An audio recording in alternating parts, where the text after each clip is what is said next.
We got Frankie Yale, man. Check this gear out. Man, I'm from the old school, man. Cause I look young and I sat in my pants still. Like but I'm gear. from the 80s, man. I'm from the 80s, man. I'm an 80s baby. This guy gear is dope, man. Thank you. Tell us more about your gear and everything. Well, okay. Well, first of all, I decided that I wanted to design clothes. That had been something I wanted to do forever. My mom used to design clothes, actually. Well, she was a seamstress, and then my auntie was a seamstress too, so they made a lot of their own clothes. My mom was like that too. Really? Yeah, dang, what a coincidence, man. So we come from good parents, for sure. But so like it was influenced from my mom. Like you remember Waiting to Exhale, Lila Vachon, you remember that dress that she had on with the like the stomach was out? It was like real popular. My mom made those for all the girls in the neighborhood. My mom was real pretty, so like I was always in good with the girls because my mom was pretty, you know. So then like my mom started making dresses for all the girls in the neighborhood, and that like worked out for me because all the pretty girls in the neighborhood come want to get dresses for my mom. So I don't know, this is another thing that made me popular in my neighborhood. But I just saw that the respect that people gave you when you could design them, something and then they actually wear it, and then I saw like the joy that it brought her to see somebody else wearing it. So that was just something I always wanted to do. Like, and even like in high school, like she would make like little outfits, like make look-alike outfits for me and my friends, and then no one else would have it but us. And like, so my dad was a basketball coach, so like she'd make our basketball uniforms. Like our summer league, we always had the best uniforms, and it'd be because my mom made it, you know. So I think like my love for fashion, but my dad is the total opposite. Like he would wear the same, but you know he's a father and a working man. So but they would get dressed like every now and then if they were going out. So he wasn't like. So when it comes to me feeling like I gotta be dressed every day, my dad was looking at me like, what? You know what I'm saying? Like not anymore, but like it was a point where he used to just shake his head at me. You know what I mean? But my mom always was supportive of it, but my dad was, you know, kind of the opposite. So my love of fashion comes from my mom. Yeah, my mom, she used to make all our clothes too. She Did had she? all the scenes laying on the floor and just like.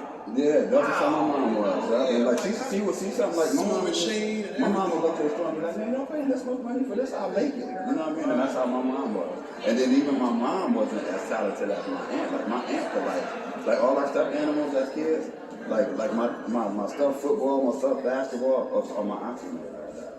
So I named my son Tyree after her. She passed away, rest in peace, Aunt Reese.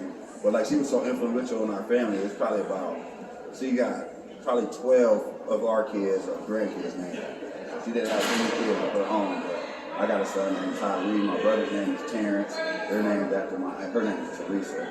So there's like 4 more Terrences. I have Tyree. There's Tyresa. So her legacy goes on.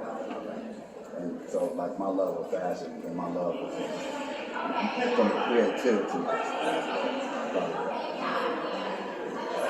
That's what's up, man. I see you rocking all the different gears. Yeah, I try that. Yeah, because like in my city is small. Like again, like I said, I went to Kennedy. So it's like, and then I got people watching. I'm a people person. You know, I like to engage with people verbally. I like to. I mean, it's even, and I'm just not. I don't have hate in my heart. So if I like your sneakers, I'm gonna tell you I like your sneakers. Right. You know what I mean? And or somebody asks me where I got my sneakers, I'm gonna tell you. See, us guys, we different from a lot of Yeah. people. I ain't gonna say all of them, but a lot of women are like, oh, she wearing the same thing I wear. Oh, from that, or what? They see something wearing something nice, or they just walk out. I'm like, you know, we like, hey man, you look sharp. Yeah, man. for Hey, sure, what's up, for man? sure. That's a man thing. You know, That's a man thing. That's a man thing. Yeah, because when I'm saying that, it's because I'm looking at it and trying to figure out, man, I might wear that one day. You know what I mean? Now my jeans might fit different, or I might wear different colored shoes, but that's game. That's energy. That way, that's just positive energy. The natural, because between all human beings, right? There's a natural energy exchange between all human beings, whether it's spoken, non-spoken, verbal, non-verbal, is energy, right? And most people can feel your energy. I mean, all people can feel your energy, but once you become aware of it, then you can identify it, and then you can engage with people properly. So you got some projects or whatever? I do. I have a lot of stuff going on because, okay, and you know, out of hands is the devil's playground. I'm the type of person like, even in school, like I get done with my work real fast and I'm getting in trouble. You know what I mean? So I got to keep myself busy. It was like, Like I aced the test and then now I'm freestyling in the class. You know what I mean? That was that. But I got an A, and the teacher loved me to death. But I'm disrupting the class because I got done with my work too fast. So yeah, I got a lot of stuff going on. So the first thing I opened up a company. It's called Design by Fly. My name is Frankie Yale, so it's just expounding upon Fly in that image. And so inside of Design by Fly, I have Mac Daddy Soprano, right? Now, I'm a thinker, you know, to my behest or, you know, to my benefit, I overthink a lot, right?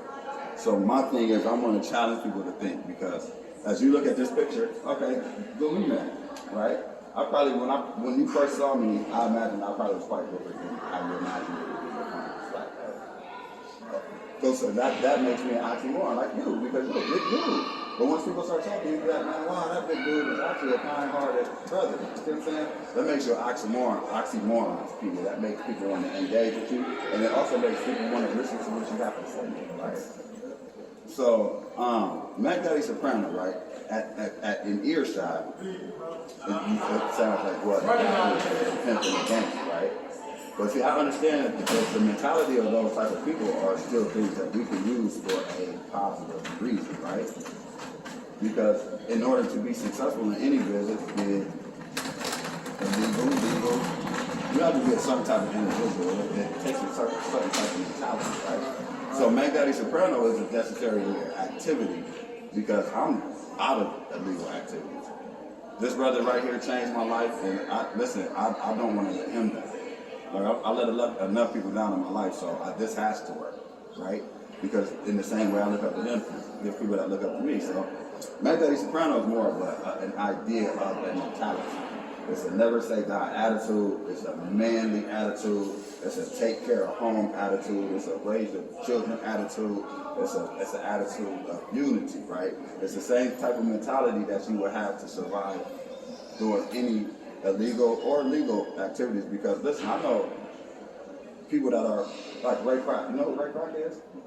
Okay, Ray Kroc is the definition of a Mac Daddy Soprano. Here's why, okay? He probably never committed a crime in his life, but you know what Ray Kroc, you know what company Ray Kroc owns? McDonald's. It ain't called Crocs, right? Because, listen, Al Capone, Lucky Luciano, Tony Soprano, ain't none of them got nothing on Ray Kroc. He the most gangsterous dude to ever walk the face of this earth, and I get coffee from his company every morning, right? He's the gangsterest dude to ever live to me. So like if I was gonna go over my top 20 list of gangsters, Ray Kroc would be before Al Capone, would be before John Gotti and everything. And guess what? This man never did a day in jail.